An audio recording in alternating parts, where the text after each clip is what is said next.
half of Joe Gibbs Racing gets bounced in the first round as Kyle Larson dominates the Bristol night race.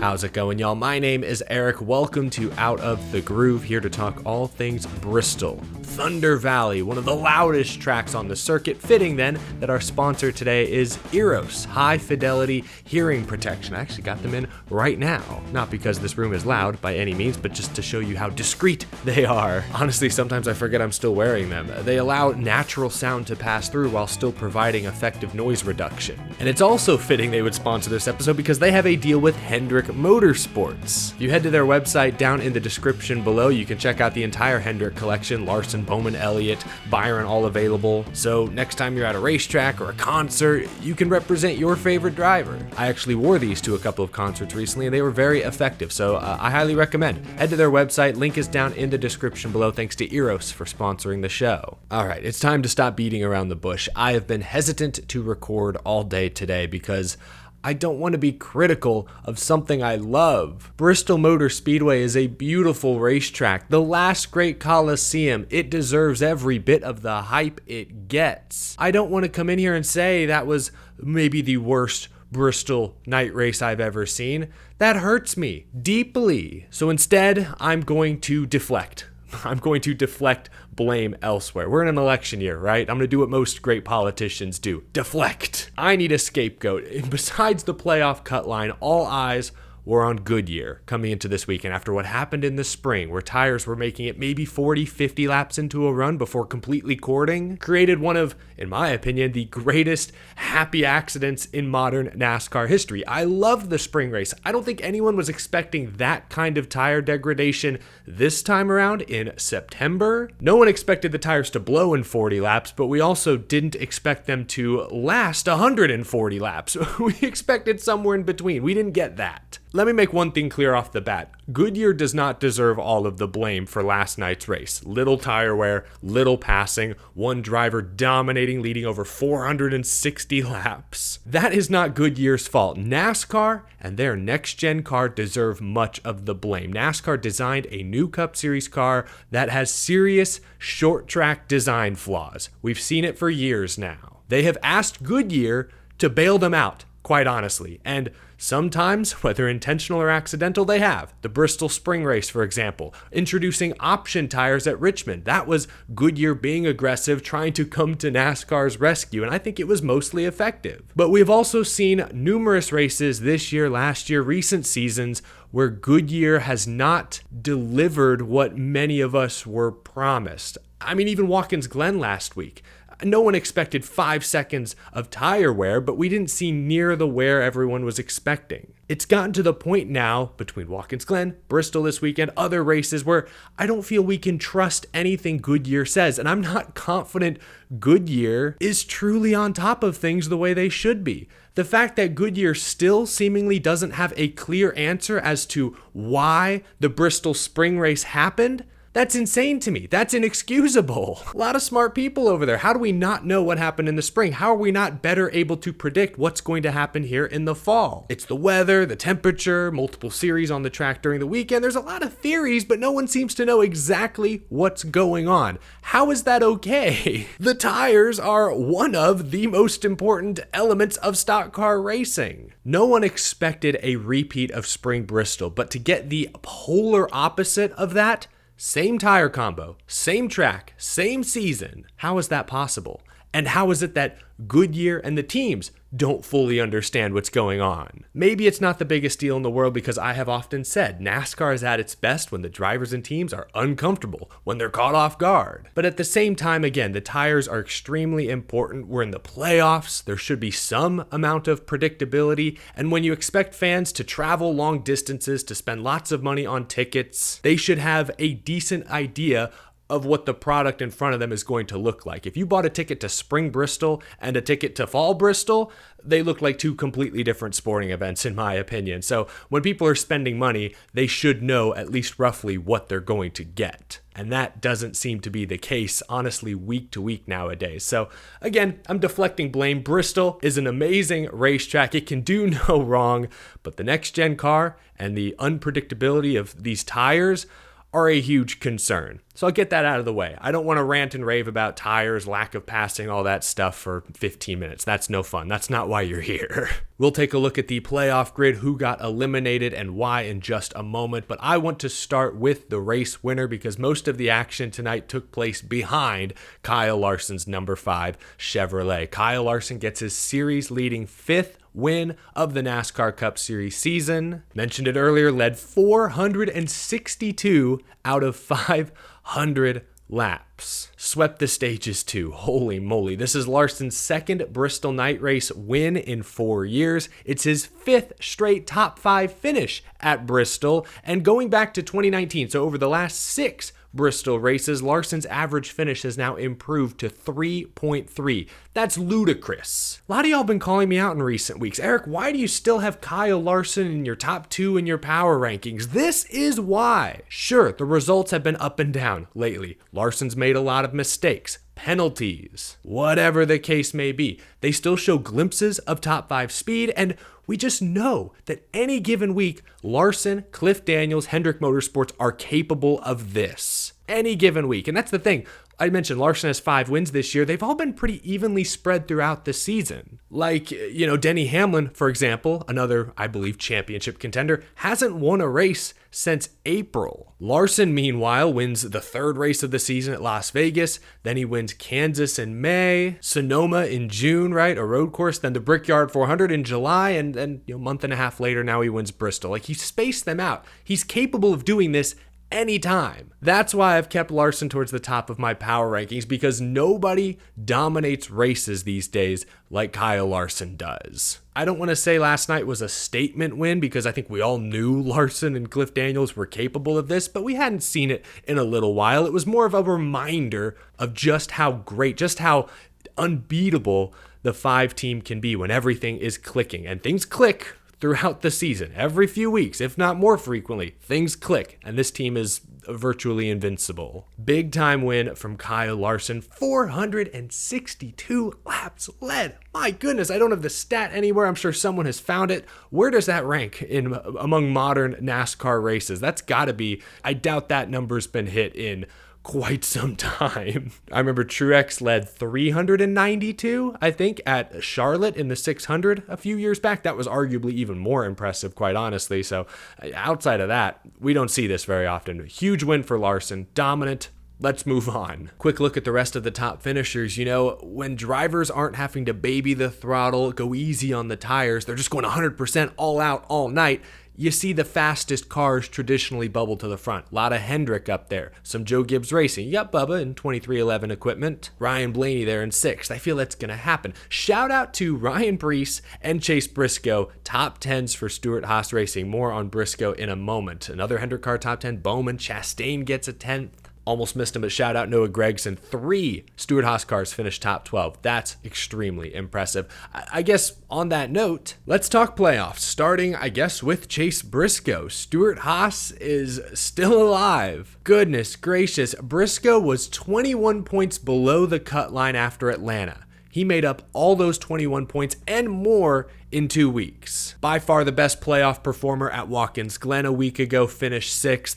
And then at Bristol, ran top 10 all evening, earned points in both stages. In fact, I believe Briscoe has now earned stage points in 4 consecutive stages. Another top 10 at Bristol. 21 points out for a team that struggled all year with consistency. That should have been a death sentence. Chase Briscoe's playing hero ball right now. Winning at Darlington. We won't talk about Atlanta. Back-to-back top 10s. What a month. What a month for a team we all sort of dismissed. We just assumed this team was left for dead. All the drivers are signing elsewhere. Crew members are leaving, likely by the week. Half the ownership group is completely disinterested. Ford unplugging laptops.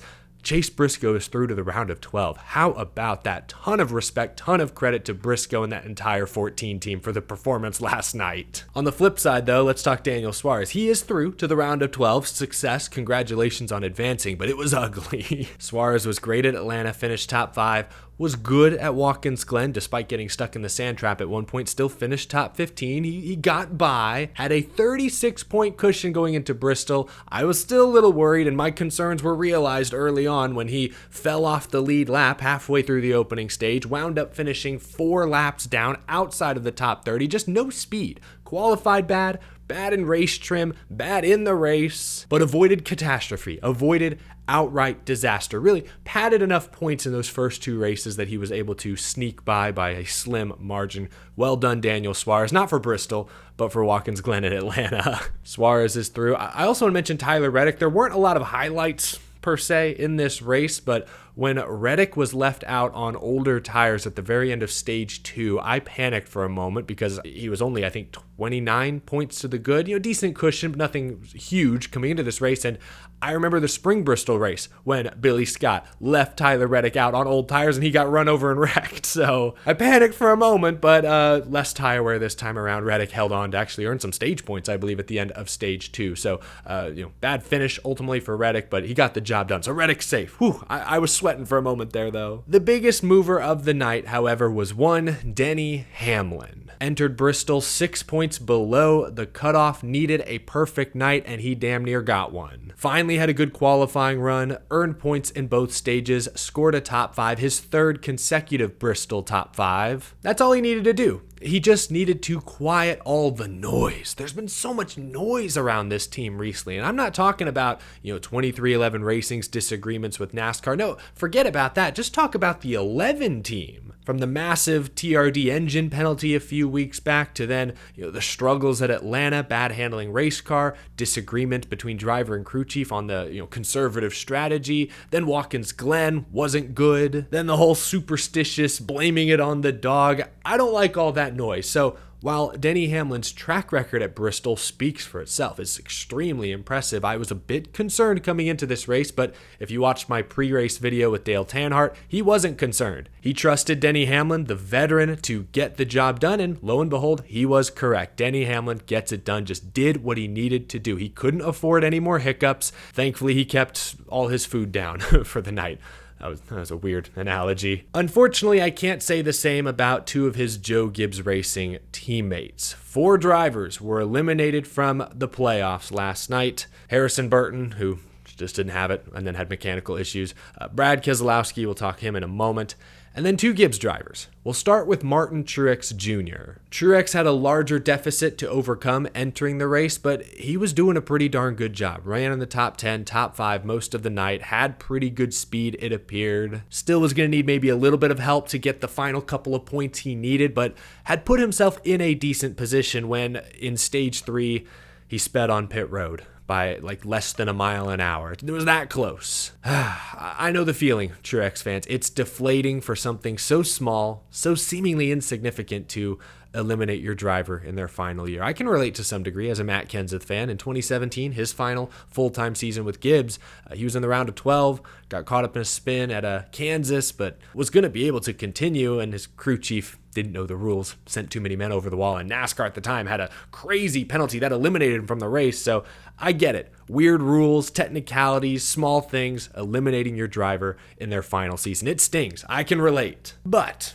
that being said, this is just the latest example of Martin Truex Jr. losing his focus. I've been saying it for weeks. He has one eye on the lake already. He is halfway retired. We saw it at Darlington a few weeks ago with that early crash. We see it again here. Martin is just not fully focused. He's not. And to be a great race car driver, to battle the best stock car racers in the world for 3-4 hours a night, you need to be fully focused. So I'm not surprised Truex got eliminated. I picked him to get eliminated in this first round.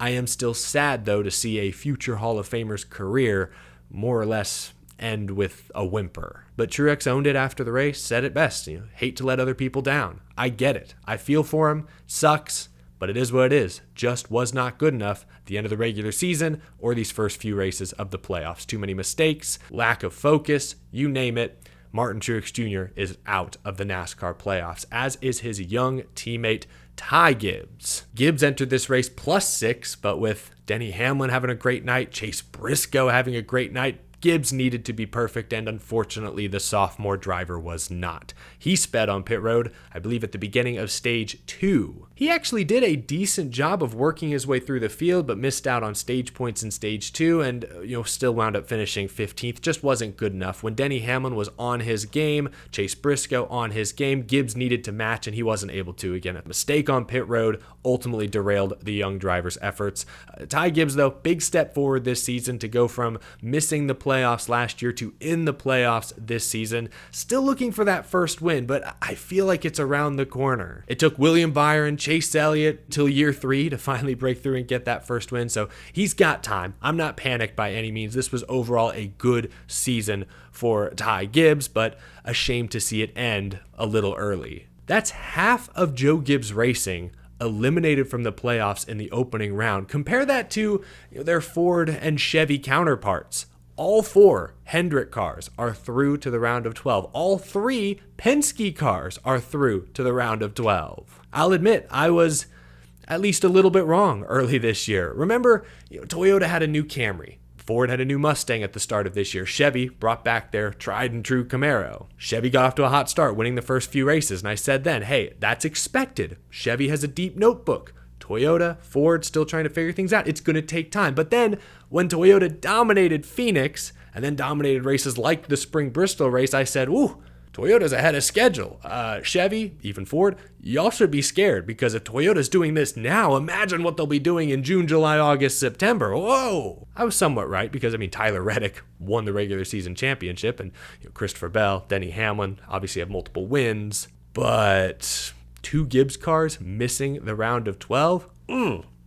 I would not have bought that back in March, April, May when Toyota seemed to be on the rise and showing no signs of slowing down. So yeah, that has to be pretty disappointing for Joe Gibbs Racing to see their most veteran and youngest driver miss out. Fortunately for them, I think Hamlin, now as the points reset, Christopher Bell still have a great shot to make it all the way to Phoenix. Let's take a look now at how the points will reset for the round of 12. I almost got ahead of myself, but Brad Keselowski also eliminated tonight.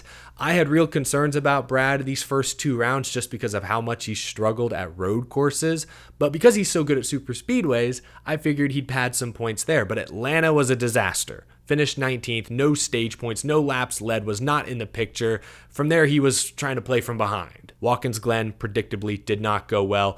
I thought Bristol, he'd put up more of a fight. I don't know what happened there. He ran outside the top 20 much of the night, was not in the picture. Neither RFK car really looked all that good. For RFK Racing, I think we can say confidently now that 2024 was a small step back from 2023. And with all the rumors and reports swirling that they're going to add a 3rd car next year for Ryan Preece, 2025 is a big, big year. Can RFK sort of find their footing once again, maybe start to improve once again, get that upward trajectory, that momentum once more, or will they continue to lose ground to the traditional super teams like a Hendrick, like a Penske, like a Joe Gibbs? That is the question. The round of 12 shapes up similarly to the round of 16. There's a super speedway style race and a road course in this round, but we start with Kansas. Kyle Larson won at Kansas in the spring. Hendrick has looked very good at the intermediates, though we've also seen drivers like Tyler Reddick run well. I look at Team Penske. All 3 of their drivers are still alive, but I feel their strengths have been the short tracks and the super speedways. Kansas this coming weekend is a big, big deal for Logano, Blaney, even Austin Cindric. Drivers like Daniel Suarez, Alex Bowman shined in the first round. Bowman especially, all those points he collected at Atlanta. Watkins Glen was Watkins Glen, but then Bristol won the pole, top 10 finish. Can they continue their, I almost want to say, Cinderella story runs? If I think back to my pre-playoff predictions, I know I had Ty Gibbs and Brad Keselowski making it through the first round. I got that wrong. Didn't expect Briscoe to be here. Didn't expect Austin Cindric to be here, but hey, they earned it. Suarez, Bowman, not shocking to me. Now I want to see how far they can truly go. But there's a good look at how the points stack up here for the round of 12. Larson, with all those wins, all those playoff points, is back up top. Reddick, the regular season champion, not too far behind. Christopher Bell there in the mix. But let's go to Kansas this weekend and see how things get shaken up. Finally, before we wrap things up here, let's put this race on the Groovy Gauge. The Groovy Gauge is powered by Electric E-Bikes. Head to electricebikes.com to find a ride that suits you. Like I said at the top of the show, it pains me to be critical of Bristol, the night race in particular, one of my favorite events all year long, but this weekend sadly was a letdown. I can deflect all I want. It's not the track's fault, it's the car, it's the tire, it's everything else. Doesn't matter. The product we saw Saturday night was not satisfactory, I guess is the best way to put it. I'm going to go 35% on the Groovy gauge, one of my lowest scores of the year, just because we know Bristol can be so much more. Bristol can and has been so much better for so many years. Sure, we get the occasional dud. I mean, 2020 All-Star race, I was there. The underglow was the only highlight. This isn't uncharted territory for Bristol, but it's still extremely disappointing when a Bristol Cup race falls so short of our lofty expectations. 35% for me. Let me know if you agree down in the comment section below. That's going to do it for this episode, y'all. Thank you so much for bearing with me. I know I'm roughly a day late on this. That's extremely rare for me. I rarely have personal schedule things conflict with race weekends, but I had a close family member get married, was in the wedding, had a blast there, had to celebrate, but was able to still keep close tabs on the race during the reception, and then caught up on what I missed this morning. Finally got around to recording a video tonight. I appreciate you bearing with me. Not anticipating this happening again this year at least, and again, I've been doing post-race episodes for at least 6 years. I can count on one hand how many times something like this has happened. So apologies for the delay. Appreciate you all waiting around for this video. Leave a like if you enjoyed. Subscribe for more NASCAR content every single day, every single week, all year. We'll talk round of 12 predictions and more later in the week. Thank you also to my very generous Patreon supporters. Thank you all for tuning in. I will see you again real soon.